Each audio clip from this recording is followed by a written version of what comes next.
हाँ भाई बच्चों, जय हिंद। तो कैसी चल रही पढ़ाई? गर्मी की छुट्टियों में सारे के सारे डेरिवेशन तुम लोग तैयार कर डालो, जितना अभी तुमने पिछला पूरा पढ़ डाला है। ठीक है, एक डेरिवेशन अब तक बता चुके थे। अब दूसरा डेरिवेशन हम तुम्हें बताने जा रहे हैं। निरक्षीय स्थिति में वैद्युत क्षेत्र की तीव्रता यानी कि intensity of electric field at equatorial line या इक्वेटोरियल पोजीशन। देखो क्या कहता है, पहले ही बता चुके हैं भाई कि हिंदी इंग्लिश इसमें कोई भी दिक्कत नहीं है तुमको, दोनों के लिए ध्यान से समझना। देखो फॉर्मूला इसमें प्रूव होकर आएगा, E इज इक्वल टू 1/4πε0 के P अपॉन आर क्यूब। अब इसमें कौन कौन से फॉर्मूले यूज होंगे? पहला ये formula P is equal to Q into 2L। दूसरा फॉर्मूला यूज ये होगा E इज इक्वल टू 1/4πε0 के Q अपॉन आर स्क्वायर। ठीक, चालू करें। देखो ध्यान से समझो, पहले फिगर समझो। फिगर ये ए बी एक डाइपोल है, इलेक्ट्रिक डाइपोल। इसके बी पॉइंट पर प्लस क्यू है और ए पॉइंट पर माइनस क्यू चार्ज है। इन दोनों का सेंटर क्या है? ओ है। चलो ठीक, अब सेंटर से आर डिस्टेंस पर, सेंटर से आर दूरी पर एक पी पॉइंट है और ये जो पी पॉइंट है वो निरक्षीय स्थिति में है, यानी कि इस डाइपोल की इक्वेटोरियल लाइन में है। अब इक्वेटोरियल लाइन क्या होती है? किसी भी इलेक्ट्रिक डाइपोल के सेंटर से जाने वाली परपेंडिकुलर लाइन ही क्या कहलाती है? Equatorial line. हिंदी में क्या बोलते हैं इसको? वैद्युत द्विध्रुव की केंद्र से जाने वाली लंबवत रेखा क्या कहलाती है? वैद्युत द्विध्रुव की निरक्ष कहलाती है। अब देखो इसी पर पॉइंट हमने पी मान लिया। यहां पर हमको वैद्युत क्षेत्र की तीव्रता, इलेक्ट्रिक फील्ड निकालना है। कैसे निकालेंगे? भाई बताया था, जहां कहीं भी इलेक्ट्रिक फील्ड निकालना हो वहां पर प्लस क्यू नॉट मान लो, मान लिया। अब देखो प्लस प्लस रिपल करेगा, धक्का देगा, तो ये ईबी की डायरेक्शन किधर आ जाएगी? ये आ जाएगी। ठीक, ये माइनस ये प्लस खींचेगा तो ये किसकी डायरेक्शन आ गई? ई ए की डायरेक्शन आ गई। अब एक बात बताओ, ईबी जा रहा इधर, ई ए जा रहा इधर, बताओ दोनों का रिजल्टेंट किधर आएगा? परिणामी किधर आएगा?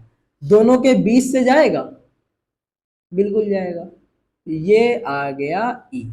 हमको इसी ई की वैल्यू निकालनी है, निकालते हैं। चलो ध्यान से देखो, पहले तो ये जो लाइन जा रही है और ये जो लाइन, इन दोनों के बीच का एंगल हमने अपने आप से थीटा मान लिया। अब सबसे पहले माइनस क्यू की वजह से पी पर इलेक्ट्रिक फील्ड निकाल लो, कितना आएगा? माइनस क्यू के कारण पी पर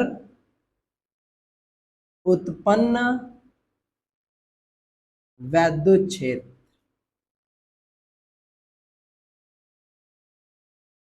इंग्लिश में क्या होगा? Electric field at point P due to minus Q. चलो भाई निकालो, माइनस क्यू यानी कि ई ए। बताओ ई का फॉर्मूला क्या होता है? 1/4πε0 क्यू अपॉन आर स्क्वायर। तो 1/4πε0 के, इतना तो आ गया। क्यू की जगह कितना है? क्यू ही है। आर स्क्वायर यानी कि ए से लेके पी तक की डिस्टेंस कौन बता लेगा?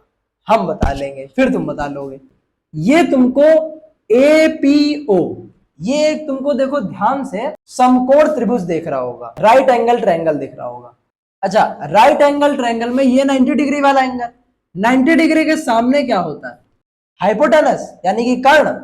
चलो भाई, तो हाइपोटेनस यहां पर लगा देंगे Pythagoras theorem. Hypotenuse is equal to क्या होता है? अंडर रूट बेस का स्क्वायर प्लस परपेंडिकुलर का स्क्वायर, यानी लंब स्क्वायर प्लस आधार स्क्वायर। तो आधार कितना, लंब कितना है? आर, आर का स्क्वायर और प्लस एल का स्क्वायर। ठीक, यहां से यहां तक की डिस्टेंस कितनी हो गई? Under root R square plus L square. लिख दो यहां पे, तो under root R square plus L square, क्योंकि आर का स्क्वायर होता है तो इसके ऊपर भी स्क्वायर लगा दिया। अच्छा, स्क्वायर ये रूट खा जाएगा क्या आ जाएगा, ई ए बराबर 1/4 pi epsilon nought K Q upon R square plus. अब अच्छा प्लस क्यू के कारण निकाल लो, तो प्लस क्यू के कारण पी पर उत्पन्न वैद्युत क्षेत्र, इंग्लिश में क्या होगा, electric field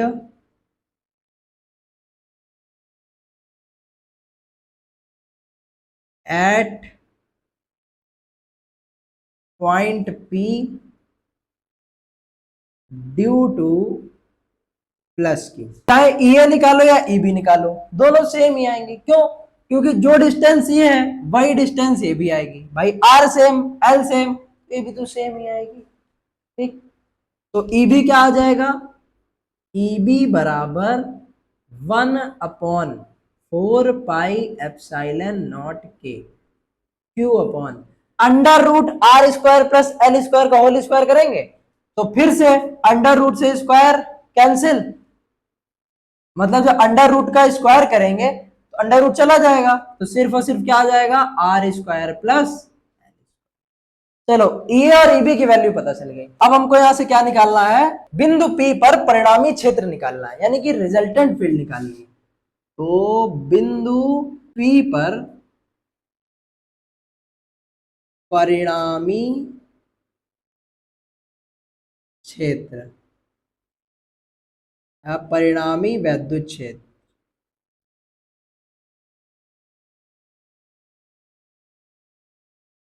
resultant of electric field at point P. चलो देखो ध्यान से, अच्छा ये ध्यान से समझना, पूरा कॉन्सेप्ट, पूरी की पूरी प्रूविंग इसी पर टिकी हुई है। देखो अगर ये एंगल थीटा है तो क्या ये एंगल थीटा नहीं होगा भाई, देखो ये जेड बन रहा है, ये तो ये भी थीटा हो गया। अब जरा बताना, ये थीटा है भाई, सेम सेम सब कुछ है, तो जितने एंगल पर ये झुका होगा उतने एंगल पर तो ये भी होगा। अच्छा अगर ये थीटा है तो क्या ये वाला थीटा नहीं होगा? आप पूछो ये क्यों?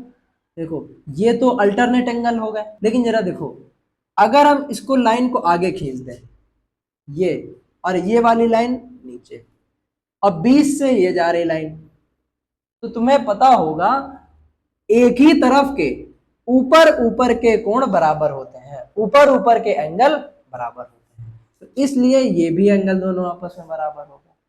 अब वो कंपोनेंट्स तोड़ने आते हैं, कंपोनेंट्स यानी कि घटक, कैसे तोड़े जाते हैं, देखो जिधर की तरफ थीटा जाता है उधर जाता है कॉस वाला।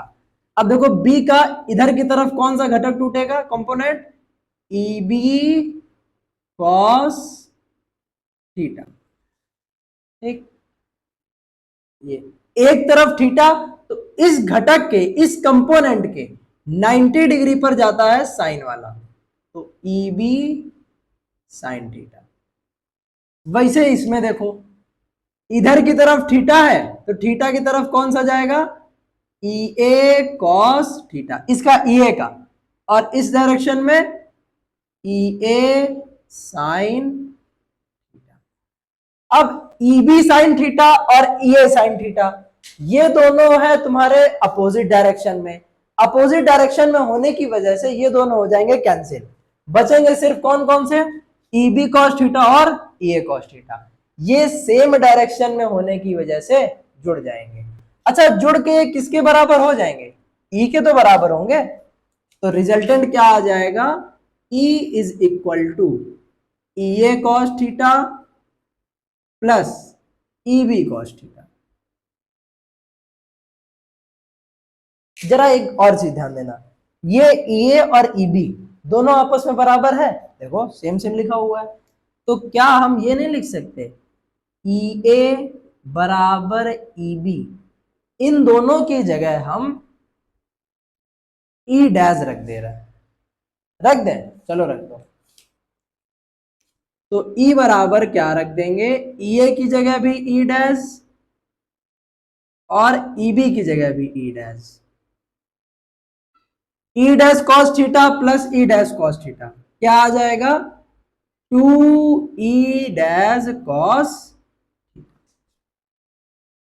ठीक, अब यहां से cos थीटा का पहले मान निकाल लो। cos थीटा का मान हमें नहीं पता है, चलो निकाल लेते हैं। इस वाले एंगल से cos थीटा का मान निकालो, तो cos theta is equal to क्या आ जाएगा, cos थीटा बराबर क्या होता है, बेस अपॉन हाइपोटेनस, यानी कि आधार बटे कर्ण। थीटा थीटा थीटा थीटा इसका आधार क्या है, इस वाले ट्रायंगल में बेस क्या है, ये बेस L है, तो ऊपर हो गया L। हाइपोटेनस यानी कर्ण क्या है, ये वाला। बताओ ये वाली साइड की लेंथ कितनी है, under root R square plus L square. तो कॉस थीटा की वैल्यू यहां से आ जाएगी L upon R square plus L square. अच्छा, क्या अंडर रूट को हम पावर 1/2 नहीं लिख सकते, लिख सकते हैं, लिख दिया है। आगे देखो, अब बस कुछ नहीं करना है, ई डैश की वैल्यू उठा के रख दो। बताओ ई डैश की वैल्यू कितनी है भाई, जो ई ए की वैल्यू है, ई बी की वैल्यू भाई ई डैश की वैल्यू है, रख दो। तो 2 into 1/4 pi epsilon nought K Q upon R square plus L square. Cos theta की वैल्यू रखो, L upon R square plus L square की पावर 1/, ई बराबर क्या आ जाएगा, इस दो को इस एल के साथ भेज देते हैं, तो 1/4 pi epsilon nought K Q into, दो को एल के साथ भेज दिया तो 2L हो गया। जरा एक बात बताओ, R square plus L square, R square plus L square की पावर 1/2, दोनों के बेस एक जैसे हैं तो पावर जुड़ जाएंगी, इधर पावर 1 और इधर पावर 1/2, तो जब 1 प्लस 1/2 करोगे तो कितना आ जाएगा, 2 1 3 3/2। तो टोटल पावर कितनी हो गई, R square plus L square की पावर 3/2। ठीक, अब अगर आर की वैल्यू एल से बहुत छोटी है तो हम लोग एल स्क्वायर को छोड़ देंगे, छोड़ दो तो क्या बचेगा, और एक चीज, और एक चीज, Q इंटू 2L, इसकी जगह हम क्या लिख सकते हैं, P लिख सकते हैं, P is equal to Q into 2L। तो Q इंटू 2L की जगह हम लिख देंगे P, तो E इज इक्वल टू आ जाएगा 1/4 pi epsilon nought K P upon L square को तो छोड़ दिया, तो आर स्क्वायर की पावर 3/2। अब ये 2 से 2 कैंसिल, सिर्फ क्या बचेगा, E is equal to 1/4 pi epsilon nought K P upon R cube, खत्म। क्या यही प्रूव करके लाना था, देखो आ गया। दोनों की दोनों प्रूविंग बहुत इंपॉर्टेंट है, हमारे अभी जो क्वार्टरली हाफ ईयरली जो एग्जाम होंगे ना, उसमें भी ये प्रूविंग पूछी जा सकती है। तो बोर्ड के साथ साथ तुम्हारे स्कूल के एग्जाम के लिए भी प्रूविंग बहुत इंपॉर्टेंट है। ठीक है, बाकी लैंग्वेज क्या लिखनी है, लैंग्वेज जो जो करा गया है वही वही तुमको लैंग्वेज में लिख लेना है। ऐसे ही लगाते रहो, तैयारी को एकदम मजबूत करके चलना है। पढ़ते रहो, हंसते रहो, मुस्कुराते रहो। जय हिंद।